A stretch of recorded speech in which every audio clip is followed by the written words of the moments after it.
pemirsa, terima kasih Anda masih menyaksikan Berita Papua pagi ini. Dan bagi Anda yang baru bergabung bersama kami, akan kami hadirkan kembali 3 berita utama kami.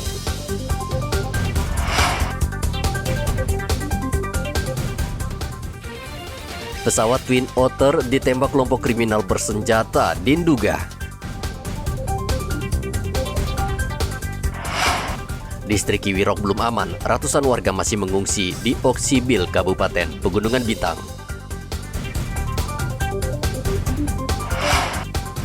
Balap liar sekelompok pemuda di Mimika dibubarkan polisi dan tentara.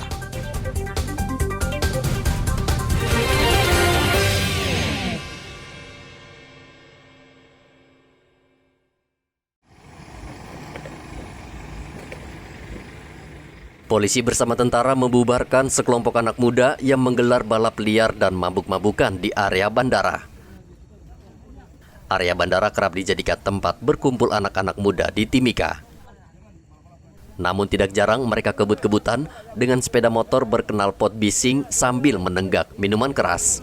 Polisi yang mendapatkan laporan langsung merazia lokasi sehingga mereka kocar-kacir melihat kedatangan petugas. Berhubung banyaknya anak-anak dan kena miras, kita juga bisa ngambil resiko. Jadi tadi mungkin dari ke bandara atau mungkin dari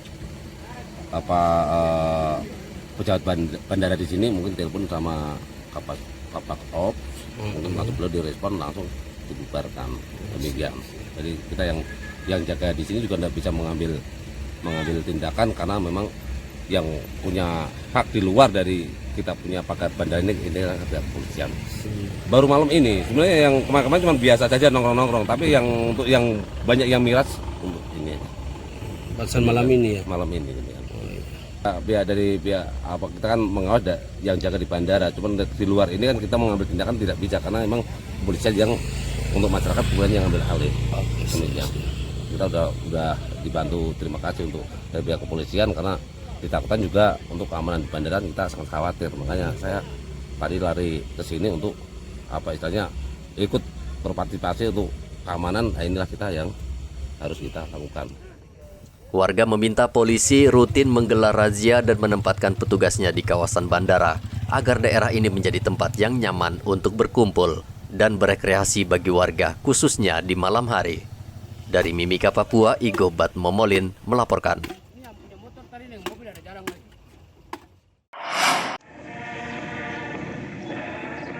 Satu kompi Brimob dari Batalion D Pelopor Merauke dikirim untuk mengamankan lokasi pembangunan Jalan Trans Papua sepanjang 60 km di Kabupaten Yahukimo. Kelompok kriminal bersenjata selama ini kerap meneror para pekerja proyek sehingga proyek pembangunan jalan menjadi terhambat. Komandan Batalion D Merauke Kompol Cliff Gerald mengatakan satu kompi Brimob Batalion D Pelopor ini akan bertugas selama 6 bulan untuk mengamankan pembangunan jalan.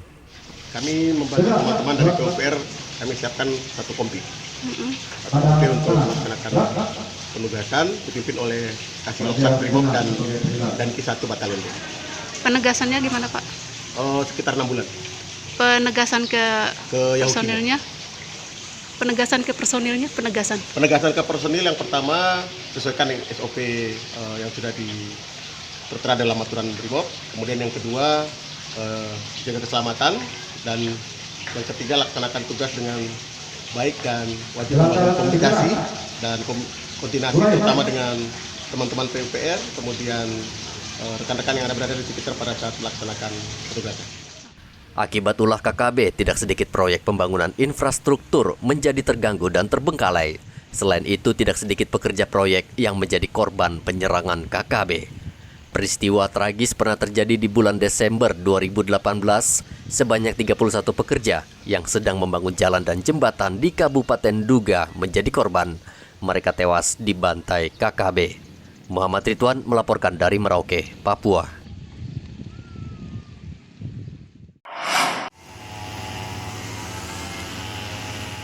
Belakangan ini arisan online marak terjadi di Mimika. Korban tergiur dengan imbalan yang besar. Namun, ujung-ujungnya uang yang mereka tanam tidak kembali, hingga korban menelan kerugian puluhan juta rupiah. Polres Mimika menghimbau masyarakat agar berhati-hati dengan arisan online.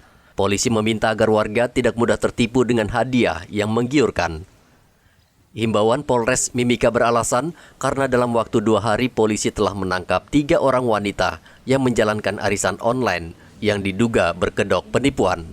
Korban diperkirakan tidak sedikit dengan kerugian hingga ratusan juta rupiah. Arisan online yang sementara kami tangani dari pada kesempatan ini saya menghimbau kepada seluruh masyarakat yang ada di sini ya untuk tidak mudah terpercaya dengan iming-iming tertentu, janji-janji tertentu yang sifatnya memberikan keuntungan yang belum pasti kebenaran. Polres Mimika hingga saat ini masih terus memeriksa ketiga tersangka dan sejumlah korban. Polisi menduga masih banyak korban yang belum melapor. Arisan online ini menjanjikan keuntungan berlipat ganda, namun dalam praktiknya uang yang mereka investasikan tidak kembali. Dari Mimika, Papua, Igobat Momolin melaporkan.